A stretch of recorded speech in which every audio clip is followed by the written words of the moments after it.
Hey-ho! Let's go! Fired up tonight. Tired because that damn trade broke for me at 3:30 in the morning. Got my attention. Well, I hope Jim Jubb or Jeff Williams tune in tonight. I spoke to Jim Jubb today. Before all that, you poor Oriole fans, thank you for joining us again this week. The hot stove season is underway. It's beginning to cook. We'll have updates on that, along with a look at the MLB Awards from last week. But, as we always do, we begin the show by asking you the question, where else would you rather be than right here? Booyah! Right now. I feel awesome. Grayson Rodriguez went from one stupid organization to an incompetent one. Congratulations, young man. You are looking live at our split studios. This is Fantasy Baseball Now, episode 64. You aren't away tonight, aren't you? I'm fired up. I got 18 cups of coffee because, 3:30. Look, you get older. You got to go to the bathroom a few times in the middle of the night. I saw the trade at 3:30, and I just said aloud, what the fuck?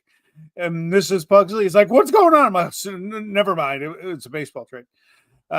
All that, episode 64. Somebody brings it in the house. I thought one of the kids were up. She got right back. I thought our neighbors were having a party. She got back to sleep after. What for Rodriguez? That's what you said. What the fuck for? I'm like, it's a baseball trade. Ball9.com podcast network. How are you?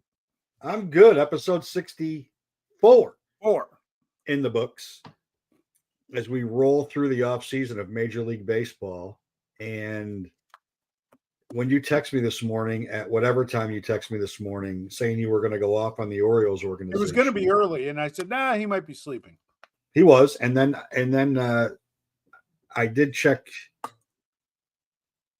my phone and went, interesting, because it's interesting. So it's Taylor Ward for Grayson Rodriguez, right? So, by the way, Booger's a lifelong Orioles fan. I broke the news to him, and his first reaction was, I might switch teams. Wait, before you go into your rant, if my continually failing memory serves me correctly, yes, in your fan free agency, the team an hour and 30 minutes from me, South on 95, was a finalist. You had a hat. They were actually the winner, and then I said, no, I'm an A's fan. I'm just stuck in hell. The hat's in the closet right over to my right. Like your Orioles fandom in the closet. Yeah, all done. I thank God. I got enough troubles with the worst front office in the history of sports, the A's, the worst owner in the NFL, Mark Davis, and the Bruins. The Bruins are playing good, so I can't bash them, although their GM's incompetent. But it's tough. Yeah, maybe I jinxed the Orioles by donning that cap. So here's the interesting part of this trade. Before you go on your rant, and I support your rant. Jeff Passan yesterday had an article on ESPN.com where he talked about the glut of outfielders in Anaheim. Yep. And that Joe Adell or Ward could be on a trade block this winter. And then in the same article, he talked about how the Orioles have said they're going to go all in for pitching. Well, so explain to me. It seems to me that the Los Angeles Angels of Anaheim may have actually talked about a plan and executed it, which is a rarity, like a Halley's Comet kind of thing. And the Orioles have Oreo'd. That's what I read into this. All right. First of all, the Angels are grossly incompetent. They're going to screw that kid up beyond belief. But he's already screwed up. He is screwed up. So we can't screw him up more than the Orioles did. So the Orioles, you have Trevor Rogers, who was a nice find, and that's it. Kyle Bradish.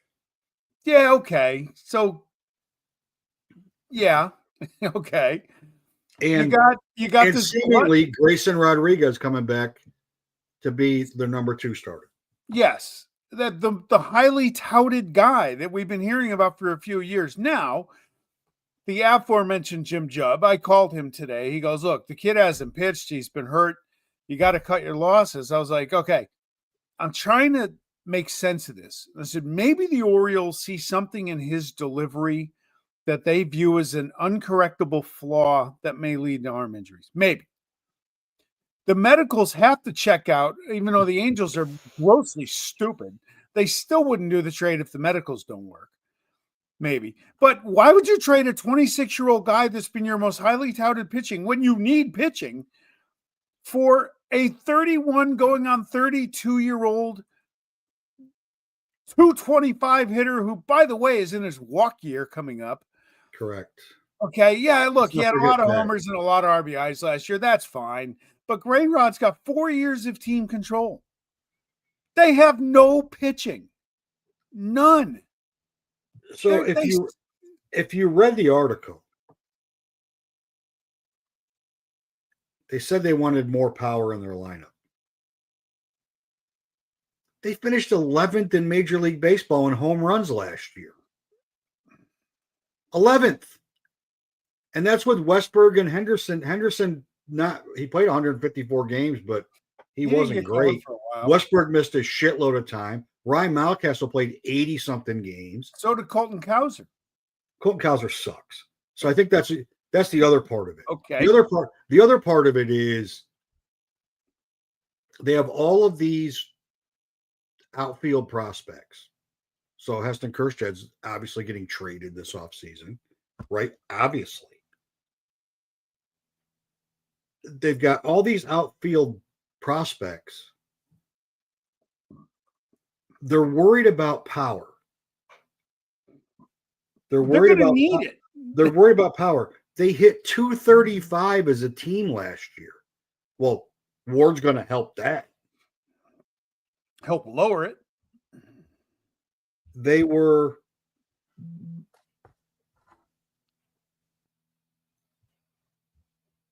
I'm searching. They were 24th in Major League Baseball in runs scored. Behind the fucking Twins. They scored less runs than the Twins. The Twins don't score any runs. My God. And they're worried about they're worried about power on a team that had 7 guys hit double-digit home runs, and their big power hitter played half the season and still had double-digit home runs. Yet they don't put the ball in play. That's a fact. They were 4th in baseball in strikeouts last year. That's not good. That's not good. I mean, the Angels were first, so they fixed that problem. Right? They fixed that problem. They probably need a legitimate center fielder now, because I think Adele's probably better suited for left or right, and who knows if Trout's ever going to play in the outfield again. They struck out 1,457 times. That's a lot. I mean, the Yankees struck out 1,463 times. But they also hit 274 home runs. And their team batting average was 251.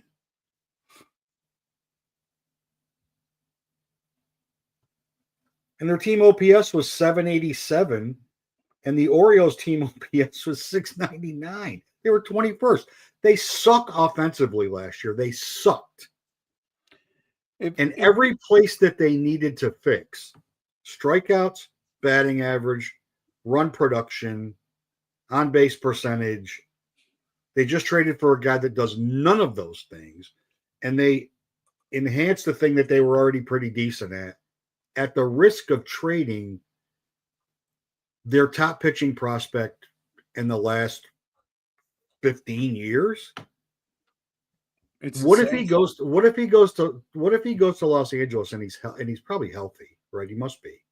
What if he goes and he's healthy and he has a stellar season, and then we'll get to what Rob Manfred said in a minute today at his press conference. And they play in 27 and Ward walks. And I know what their offseason signings are going to be, those cheap fucks. I know what they're going to be. Welcome back to Baltimore, Zach Littell. The other thing, Jim said to Jared me, Weaver, do you want to do a Clay Holmes and become a starter? Let's take a shot at that. The other thing Jim said to me was, he goes, well, this tells me they're going to spend in free agency. I'm like, well, they're not. They were supposed to do that last year, and they let Corbin Burns walk. Here's the problem. And they replaced him with nothing. Here's the problem. The money's out there for players. Is Baltimore a team you want to go to right now when you look at the dysfunction from the ownership to the front office? That owner came in talking a big game and hasn't delivered. And I got to bring Pittsburgh into this too. I know Pittsburgh offered Josh Naylor. Good for them. Josh Naylor got $92 million from Seattle. For Pittsburgh to get a guy like that, they got to offer him $122 million. You got to way overpay when you are dog shit, and everybody knows it. You got to way overpay to get people to come and play for your team. They're making an offer to Schwarber. I know they are, but they got to go so far over and above to get. Why would he want to go? They're going to have to go from 30 to 35. They're going to have to go $35 million a year to even get him to sniff there. And I think the Reds are going to have to do the same damn thing, despite the fact that he grew up 20 minutes from the ballpark. They have to. But that's the spot teams like that are in. If you want to build, and you got to get, if you can get 2 or 3, then maybe you become a destination if your team gets better. But you got to get those guys early, and you got to way overpay, because that Pittsburgh franchise is a disaster up front, and people know it. But what Pittsburgh has that Baltimore doesn't have, cities are similar, right? Cost of living's lower in Pittsburgh than it is in Baltimore. Stadiums are similar. They're both fantastic. Pittsburgh has a borderline elite pitching staff. And they've got the best pitcher in the National League, possibly the best pitcher in baseball on their roster. Yep. At 23 years old. And players will go there to win with a guy like that, as opposed to, okay, I'm going to go here and get paid. I'm going to go to Baltimore. I'm going to get paid. That's great. But if we don't win 14-13, we're not winning any baseball games. We don't have a closer. We don't have really a starting rotation. Our middle relief is a disaster. And this idiot owner who said he was going to be different than the Angelos family has in fact been worse. Because at least the Angelos family said they weren't going to spend any money, and they didn't. Correct. This dipshit said he was going to spend money, and he didn't spend any. And he's going to be one of the guys leading the charge of the lockout. Oh, fuck. So great transition. Thank you. That's a great transition, because Clownford spoke today under the guise of addressing Major League Baseball's next steps after the betting scandal. That's a good fucking laugh out loud read, too. Yeah. I think the most important undertaking and really the bedrock of our relationship with sportsbooks is the ability to monitor betting activity. Not the fact that they sponsor everything you do and they're paying you hundreds of millions of dollars. The ability to discern inappropriate patterns is really, really important. We understood the prop bet issue from the very beginning. I'm glad we've done something now. So what they've done is U.S. Sportsbooks recently established a nationwide $200 betting limit on individual pitches. First of all, how about just fucking you can't bet on individual pitches? How about a zero limit? Zero. And ban those from inclusion in parlays to curtail the motivation for manipulation. So I'm pitcher so-and-so. And my friend comes to me and says, if you throw your first pitch in your appearance tonight, if you throw a curveball for a ball, we'll give you $5,000.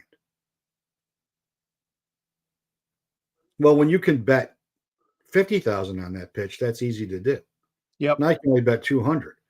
But friend so-and-so has 100 friends that'll bet $200. Well, and that's the thing. It's got to be tougher to flag with the smaller amounts. Right. So 100 people make that bet. Is what triggers it. And one person with 5 email addresses and 5 accounts makes that bet 5 times. God forbid that anybody would ever think of that. I mean, I just did on the fucking fly. You know, the degenerates of which I consider myself partial. Well, have already thought about that. So that was the gist of him speaking today. But since he got on the podium, people couldn't help themselves but to ask him questions.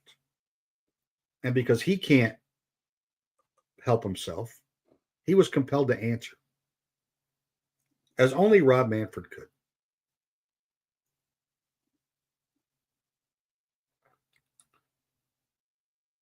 In regards to the potential work stoppage, he starts by saying the business has great momentum right now. Off that World Series, it should have great momentum right now.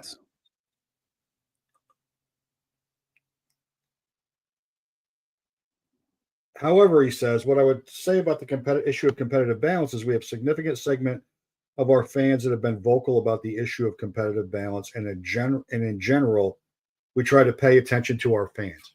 Fuck you. What are you talking about?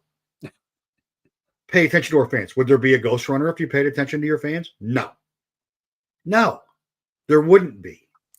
There wouldn't be. So what he did say, and this is where he's right, there's never been a work stoppage while he's been an employee of Major League Baseball. Ever. Never.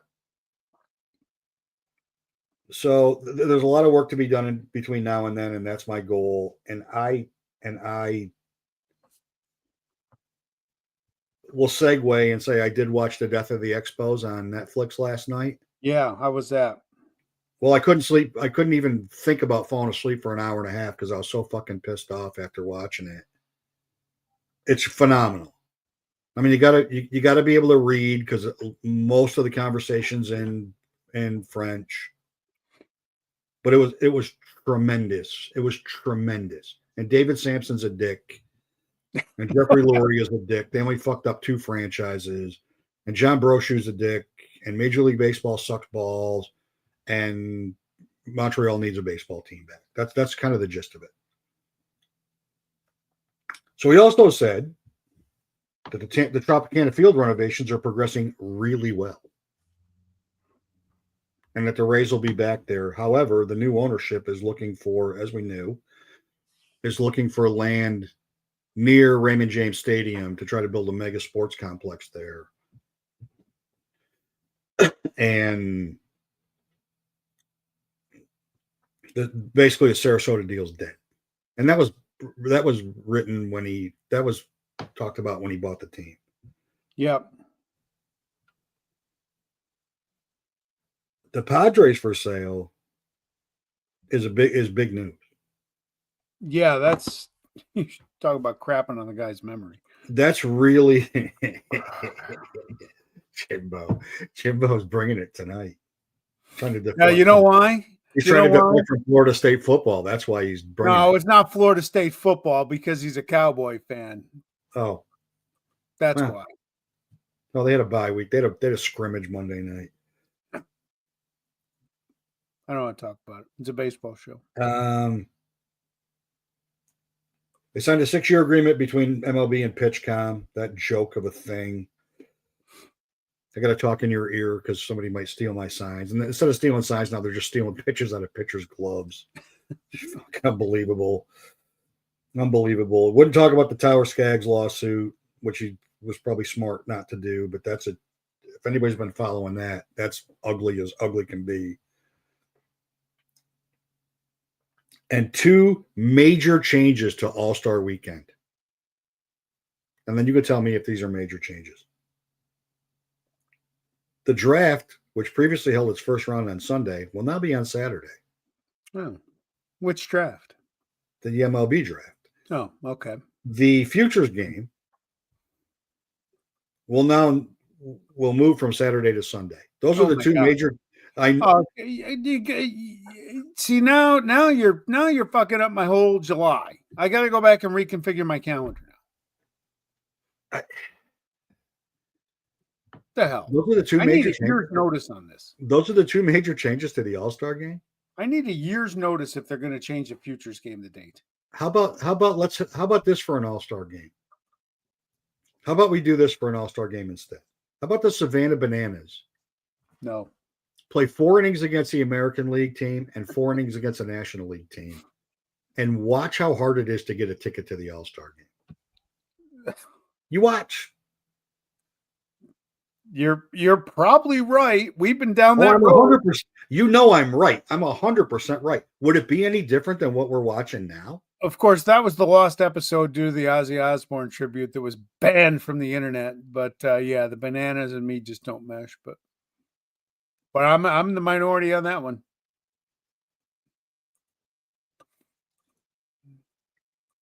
Rob Manfred's he's just a tool. And sadly, no way around it. And sadly, now ESPN is the rights holder to MLB TV. That might have just saved me a couple hundred, though. Yeah, it might have saved my. It's not going to think of a new birthday gift, because that was my standing birthday gift to get Major League TV. Yeah, but in my war with YouTube TV, I did upgrade my ESPN to an ESPN Premium account, and now I guess I don't need MLB TV anymore. I get the premium free with Spectrum Cable. That and Peacock and Hulu and a couple others. They're all free now. So It saved me a couple bucks. It's all free. I'm sure my cable rates went up, but in general, I haven't bought the NHL package in 2 years, because if I want to watch the Bruins, I go to the ESPN app. I'll give ESPN credit because they're anything that they have that involves talking sucks. Yeah, it's awful. I don't listen to it, but it's awful. But they just picked up. They just announced this agreement, and then a week ago they announced an agreement with MLS, and the MLS package on Apple TV will no longer be necessary as well, which was something that my middle daughter always wanted, so she could follow her favorite MLS team, the Philadelphia Union, and watch every one of their matches. That's another $109 a year. I'm not going to have to give it to you. YouTube TV, Jimbo, YouTube TV can, as Eric Cartman said, suck my balls, Mr. Garrison. I am dropping them after I got $40 in credits, not 20 out of them, after a war with Google, because I got time on my hands to do so. I will not be participating in YouTube TV the second my NFL package expires after the regular season. I'm done. Yep. I will not be watching them. I'll watch on every other streaming platform that I got, and I have them all except for Fox, which I will have the day after I drop YouTube. I'll subscribe to that, and I'm just going to go full streaming. I don't watch. Honestly, the only thing I watch is live sports anyway, 99% of the time. So yeah, and my phone covers what I need to watch anyway. So. Yeah, so the Orioles. So to recap, Manfred's a bag of shit. Yep. Gambling's still a problem in Major League Baseball, and because they sponsor so much of baseball. Now, we don't want to talk about Eric Clase and Junior Ortiz, but we'll be right back after this message from DraftKings. And the Orioles are as inept can possibly be, and they only proved it further. When you make the Angels look good, you're inept. And what about Naylor going to Seattle? I was happy for Seattle. I hate the Mariners, but good for them trying to build off it. Trying to run it back. Yeah, good for them. Good for them. Because I thought they're going to let him and Eugenio go. maybe it fits. Maybe they realize just how close they are. Well, I think Eugenio is going to be a harder, a more difficult issue for them. Only in that his age and he's got a chance to get his last big contract. Yeah. And somebody's going to pay him. And they might not be prepared to go there, so they might need another fix at third base, but they've got so much pitching depth. They have so much pitching depth. I think if I were them, I'd fucking trade Luis Castillo. Oh, absolutely. I'd move on. Trade him to somebody who thinks he's good, because he is. Trade him to somebody that it'd be a great trade for them. It'd be a phenomenal trade for them, and the Orioles would never do this. is to get Jordan Westburg for Castillo. I don't think the Orioles would ever do that. I think they love Westburg a lot. Yeah. But they can get outboned. They could have got outboned for dirt cheap last year. They're going to be able to get them cheaper this year. Because the Phillies are now linked to Bregman. Are they? By the way, Rafael Iglesias just re-signed with the Atlanta Braves, breaking 31 minutes ago. That's a good move for him. Yeah. That's a very good move. That's a very, very good move for him. He was on he went in our world, he went from who's not hot to cut him.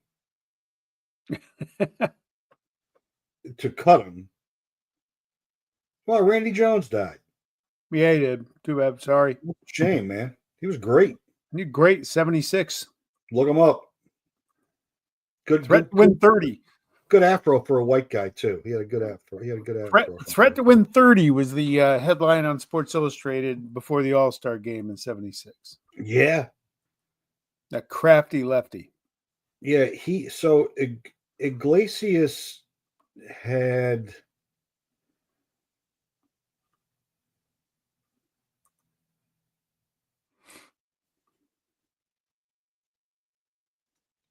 after his, I'm trying to remember if it was Passan in Passan's column, his numbers after July 5th were as good as any reliever in Major League Baseball.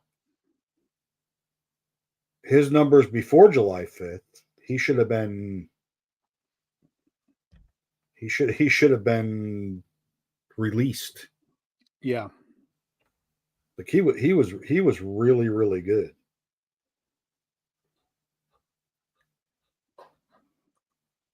So here's another before we move on to the postseason awards. So previously to this year, only 14 players had accepted the qualifying offer. Yeah. And in a span of a minute yesterday, 4 did. Yeah, the Trent Grisham just they must really not believe in Spencer Jones. My God, why I said it last week. Why would they have given him the offer? Because they didn't think he was going to take it, and they'd get draft pick compensation. That's why you offer it. Well, he took it. That's why you offer it. Oh man, Glaber back to Detroit's a good move. A great move for him. Yeah, for both of them. It's a great move for both of them. And then McGonigal can come up, play short. They can figure out third base between McKinstry, Baez, whoever's going to play third base, or they can go out and get somebody to play third base if they don't like those guys. Imanaga back to the Cubs is a good move for both of them. It's a good move for both of them. It is. He got a raise. He'll pitch. Woodruff back to the Brewers is really, really interesting. Because there's now 2 schools of thought as a result of him taking the qualifying offer. They run that team back. Well, Peralta's on the trade. And don't trade Freddie Peralta, who's a free agent after this season. which is not what they're usually inclined to do. Usually they're inclined to trade guys going into their walk year, or they trade them and get a carload. It's going to be it's going to be a really interesting offseason. Not so much from a free agency standpoint, because guys are going to get paid, right? The guys are going to get paid. Alonso's going to get paid. Tucker's going to get paid. Bellinger's going to get paid. Bregman's going to get paid. Valdez is going to get paid. Everybody's going to get paid. It's the guys that are in walk years and whether they get traded will let you know how the owners are feeling about, are we going all in because we might not be playing in 27? Or is it going to just be semi-business as usual and we're just trying to win, so we're just going to build our team now and we'll worry about what happens in 2027 when 2027 rolls around? Yep. And I think that's the approach that you have to take, to be honest with you. If you own anything, if COVID taught you anything, you got to make the best business you can make every day, because you can't plan for the chaos that could happen as a result of business not being available anymore. You just can't. Yeah. And you can't tank this season under the expectation that there's not going to be a next season. Because if you're already losing your fan base, hello Pittsburgh, if you're already losing your fan base and you shit the bed this year, if you remember how angry people were in 94 with no World Series and it only took steroids to save baseball. With the amount of money that these guys are getting paid now, people are going to be done. They're going to realize how much money they spent going to, if there's no baseball, they're going to look at how much money they spent going to baseball games. They're going to have that full year of not spending that amount of money. Yep. And they're going to redirect it in other ways, some out of necessity and some out of just, all right, there's no baseball, let's do this instead. And they're going to find out that this instead's more fun than going to a baseball game. No, I think we have a year to talk about it, but they're doomed for a couple of reasons. Number one, the commissioner is a douche and an idiot. Okay. And yeah, but he definitely is that. You have three parties here. You have the spend at all cost owners, the cheap owners, and the players. And you get three sides now. And the owners got to get on the same page. They're not going to get on the same page anytime soon. That's the biggest problem. If the unified owners against the unified players can hash out an agreement, and the shame of it all is going to be baseball's reemerged as number 2 sport in this country. It's past basketball. Those games. Yeah, basketball's a tough watch right now.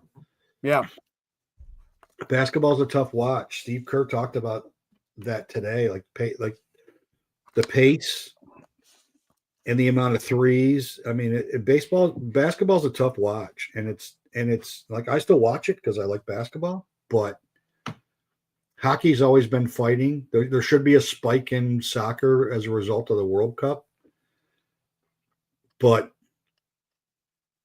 there won't be enough of a spike where and good for MLS to change their schedule to the global calendar. Yeah. But I mean, they're not going to be competing. They're not going to be competing with baseball like they have been for the last forever. And the summer, people are going to find other stuff to do, just like they did the last time. And I know that, like, a lot of people in 94, a lot of people, older than we are now, they never came back to baseball.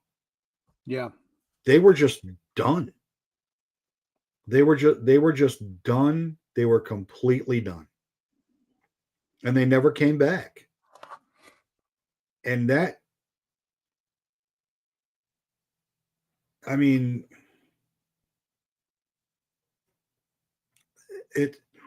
it's not a good situation. It's gonna be a cloud on everything we talk about. It's going to be a cloud on dynasty leagues as we talk about dynasty leagues. It's going to be a cloud on everything until there's some level of resolution one way or another. And I can guarantee you that the players are never going to go for a salary cap. It's never going to happen. And you can't get a floor without a cap. They won't do both. They won't do one. They'll do both. And the players are never going to go for it. And they should. They should. The media deals that Major League Baseball is putting in place are starting to creep up on, closer to 75% of the NFL money, and NFL players aren't bitching about the salary cap. And NFL teams find a way to get it done. Let's go to the awards. Well, let's start with the 2025 Comeback Player of the Year. Okay. We both correctly picked Jacob deGrom.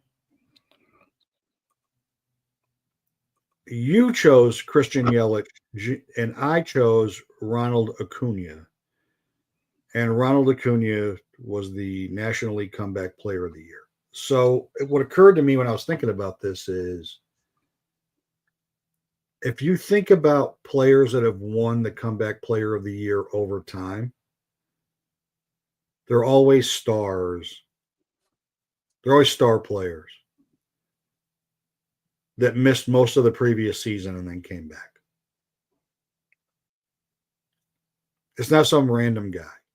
I don't remember picking Christian Yelich. Good for me. He had a great year. He did have a great year. Oh, you made a strong case. You were wrong.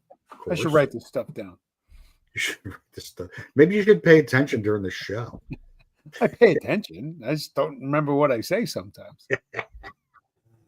Yeah, that could be a challenge.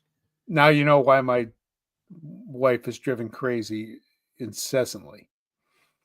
Rookie of the Year, we were easily both right on the American League Rookie of the Year, because that was as easy a selection as we could ever make. And we were both wrong on National League Rookie of the Year, though we did mention Drake Baldwin when we were talking about this.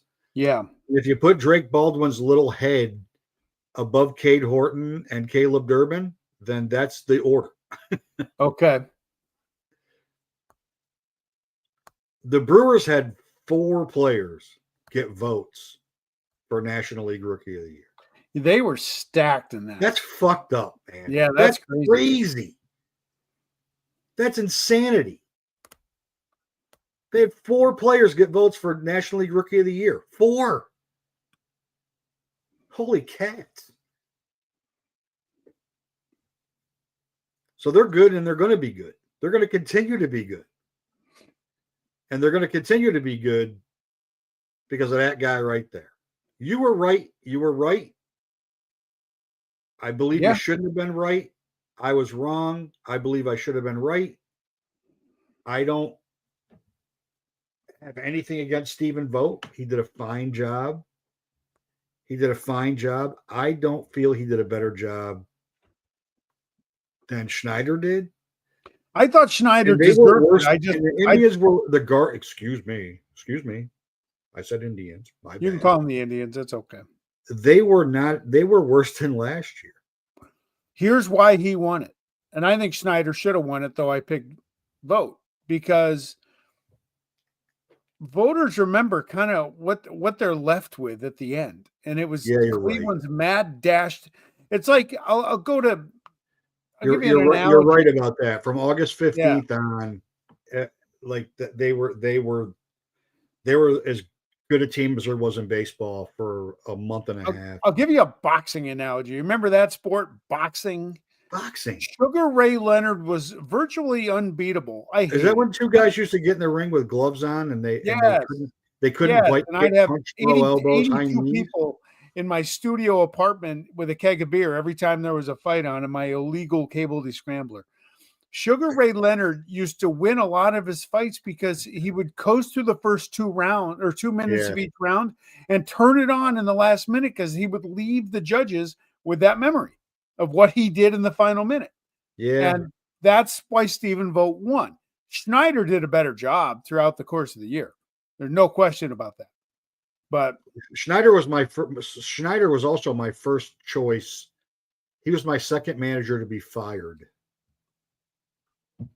He was my number 2 manager to be fired. My first choice in American League. That's a good get by Jimbo on Travis Jankowski, because I saw that he got hired by the Rangers, to digress for just a moment, as their first base coach. And I'm wondering, with his Polishness, if he forgets that he's coaching and tries to steal second base at some point in time during a game. Is that an affront to the Polish people? Observation. It's an observation. It's okay. If they listen to it backwards, it'll be an affront. We'll let it pass. And then Pat Murphy. Good-natured humor.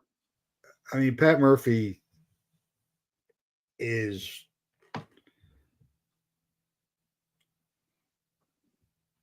I think he's the byproduct. I think he's a great manager.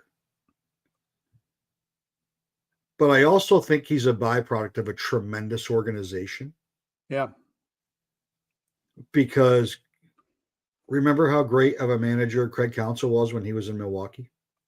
Correct. So is he a byproduct of them making brilliant trades and having a tremendous scouting organization and then plugging in the right players at the right time? As much as he's a great manager, the players love him. They love the guy. And anybody that does a fake letter from Bob Uecker congratulating his team on winning the Central says everything about a guy that you need to know. Yep.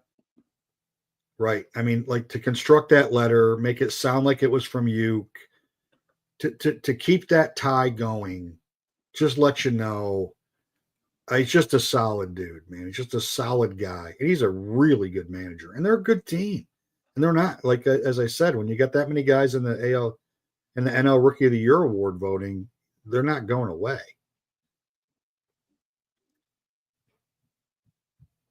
So then we go to Cy Young. We were both right. We were really right in the National League. Yeah. I was surprised that Crochet did not get more first place votes than he did. I wasn't surprised that Scooble won. I was surprised it wasn't as close as I thought it was going to be. Yeah, I agree with that. I mean, you can't argue with anybody voting for Scooble, but yeah, Crochet was lights out all year. And Christopher Sanchez getting all of the second place votes. Yes. That is a little surprise. That was interesting. You think? That was interesting to see that. I wonder if that's ever happened. Unanimous winner, unanimous second place. That's a good question. We'll have to get our facts and information team on that.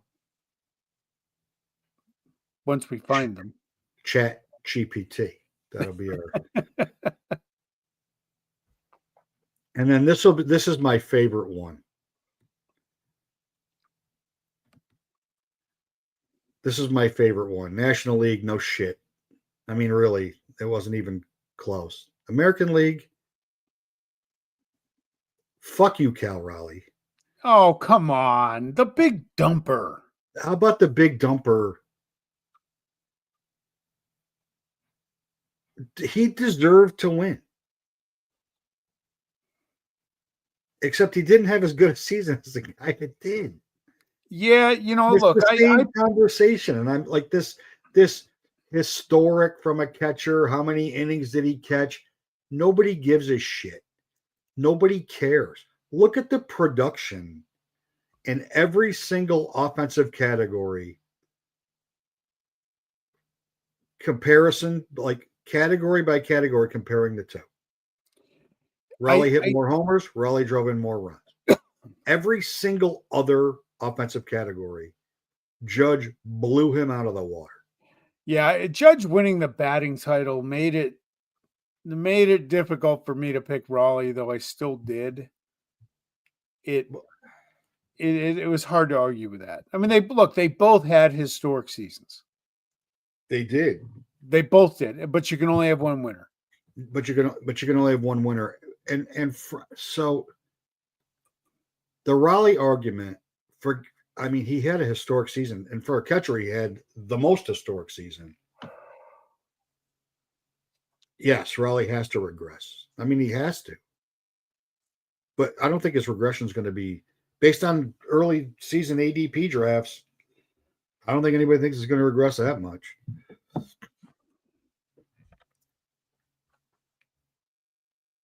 He did, but most valuable, Raleigh was probably more valuable to the Mariners, or he was equally as valuable as Judge was to the Yankees.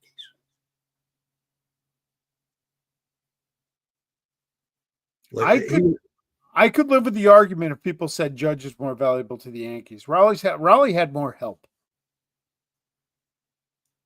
Well, yeah, Raleigh had a healthy team with J-Rod, and Naylor got it going, and the acquisitions that they made. What those two teams have in common is they have J.P. Crawford and Anthony Volpe at shortstop, and neither of them should be starting at shortstop. Neither of them. But the Yankees didn't trade for Naylor. They traded for Ryan McMahon, who I still don't think has a hit as a Yankee. But he did fix second, but he did fix third base for them. Okay. So you got that going for you. But like here's the challenge, right? So specific to Rookie of the Year. Is Kurtz going to regress, or is Kurtz just coming into Major League Baseball? Is Drake Baldwin going to regress, or is Drake Baldwin just all of a sudden a Major League Baseball player? I think they're both. I don't see regression from either of them, personally.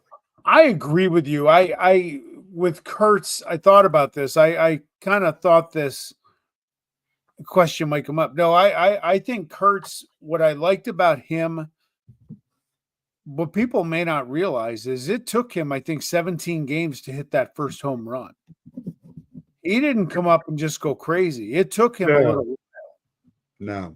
But teams saw him more than a few times, and they couldn't get him out. And the adjustment, you hear that about, you see him the second time around, third time around, you play him in a series, you start to figure the guy out. They didn't figure him out.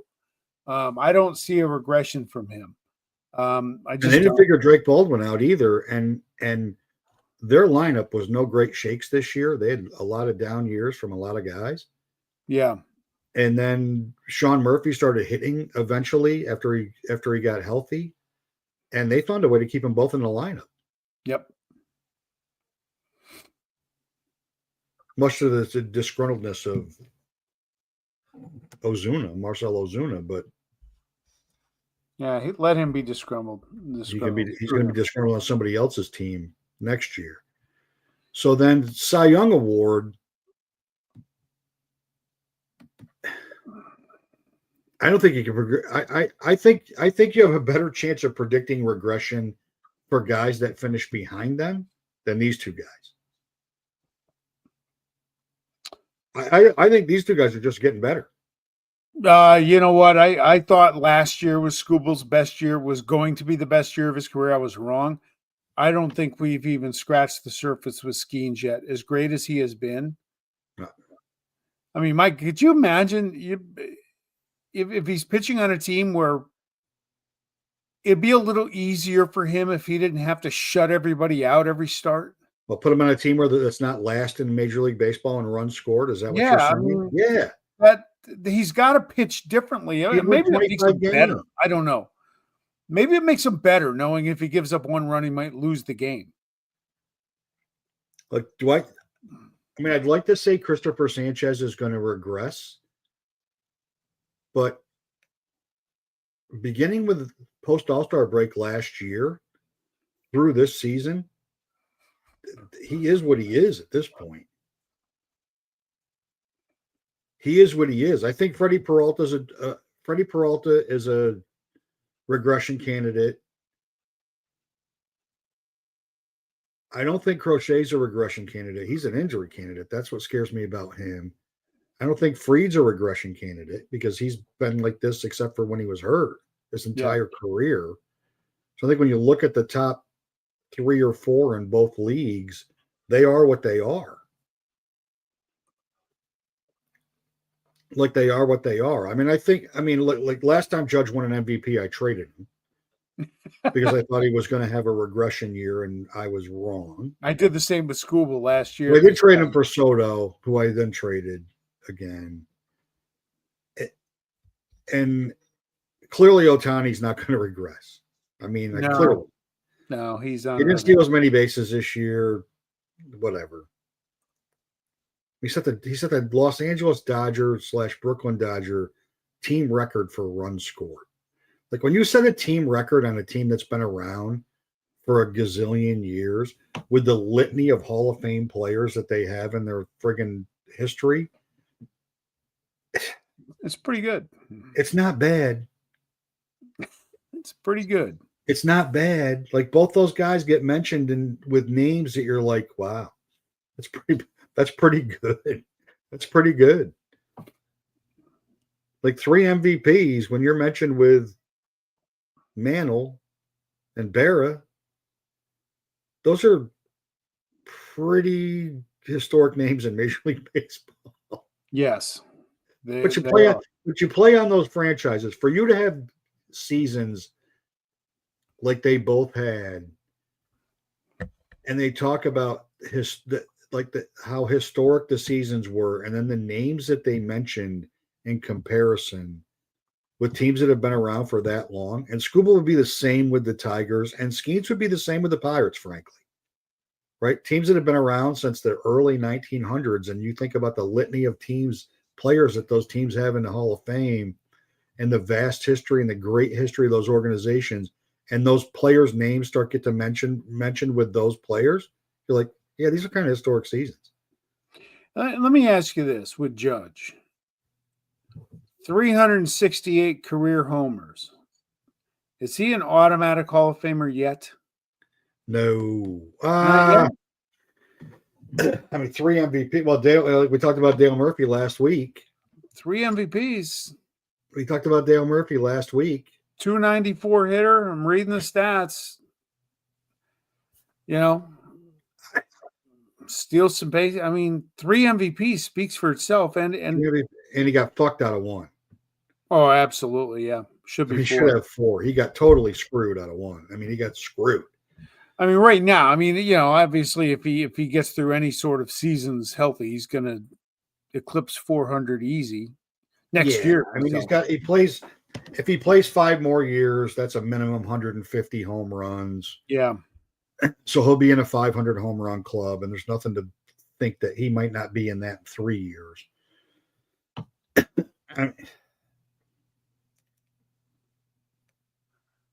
He has everything going in his favor except for postseason.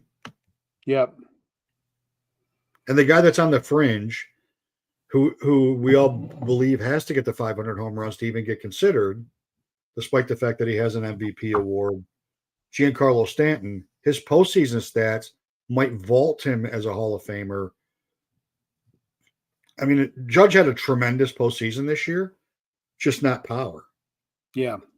I mean, he had 500, for Christ's sakes. I mean, that's not a terrible postseason. No. But I mean, it's not awful. But they haven't won any World Series with him there, which is a standard for the Yankees, whether he likes it or not. But I think he's well on his way. I think he's well on his way. I think Ohtani's well on his way.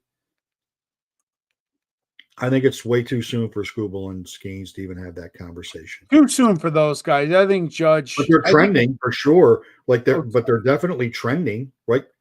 5 more years of this, you go on a 7-8 year run as a pitcher. I mean, Koufax did it. Yeah, that's the exception to the rule, though. There's definitely the exception to the rule. And as I always get our boy Not Guy Eddie fired up when I throw the word compiler out. Pitchers definitely need, though we're in a new world, right? We're in a new world where, I mean, you're going to see Scherzer and,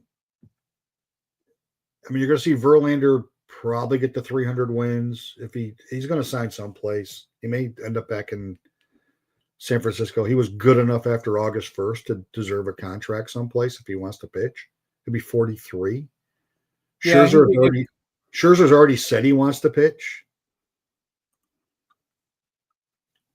Verlander's at 266. I don't know if he's got 34 more. Yeah, I don't think he's got 34 more in him. That'd be that'd be 3 more years. Right? I don't see that. Yeah.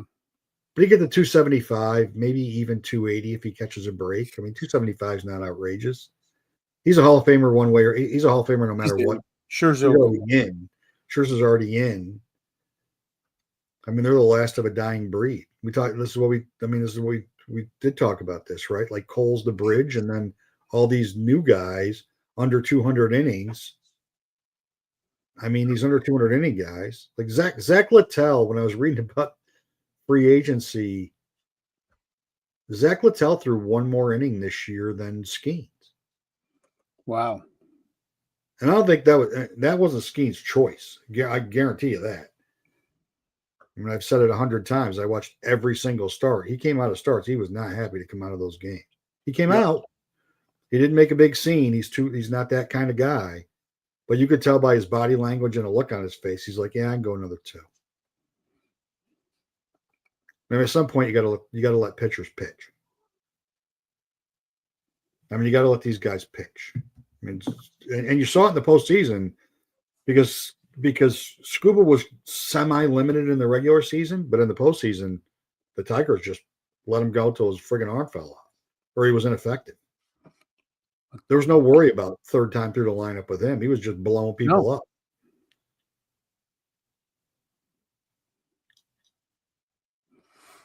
All right.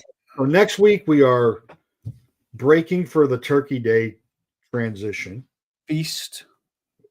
The night before Thanksgiving in our younger days, always the Super Bowl of drinking, because everybody came home from school and it was a bloodbath, and it made Thanksgiving Day not so well attended by me.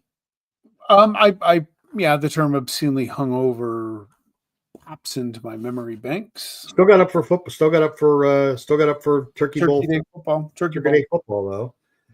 And then we'll come back on the 3rd, and on the 3rd we'll talk about the regular ballot for the 2026 Hall of Fame, which you sent me, and I'm still have this image of a guy delivering a FedEx package to Ryan Braun's house, and him pissing in the cup with Ryan Braun not watching.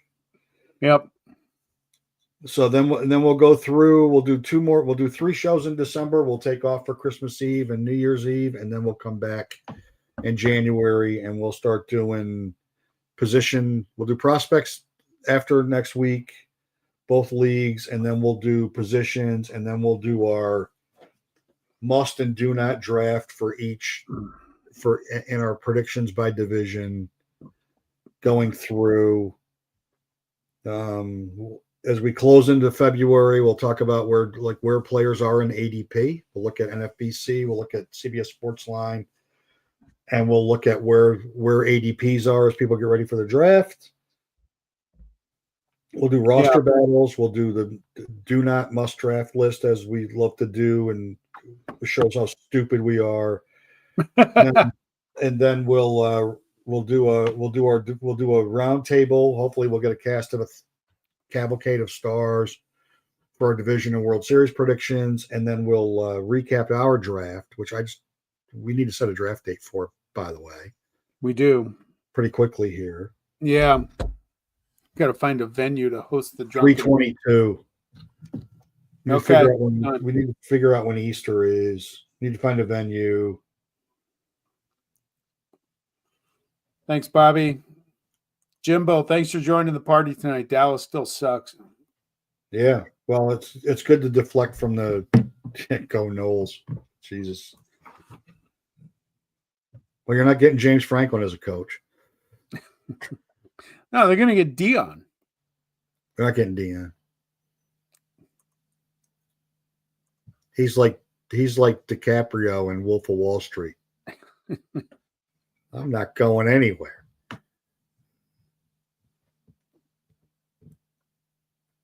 I'm not leaving. Vegas. Mike Norvell staying. That's great. All right. Nice to be Hey, fifth. before you know it, we Nice to cruised be through, fifth in the ACC. we cruised through December, and we turned the corner, and all of a sudden it's going to be draft season.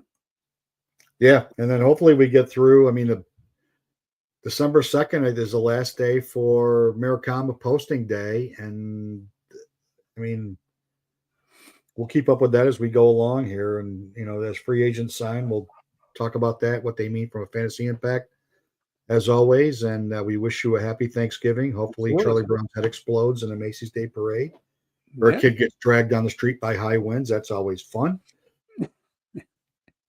And I won't be watching it, so it's a staple in the house. it is. Enjoy your turkey or your tofurkey. No, or whatever you indulge in. And if you get the real thing. And if you're fortunate enough to spend your Thanksgiving with family, then hug them. Yeah, right. Absolutely. All right. Be good, folks. If you can't be good at it. Peace. Yeah, keep talking till I cue up the music. There we go. All right. Mrs. Pugsley was texting me an update. So there's our music. All right. There's our music. Gobble, gobble. Gobble, gobble.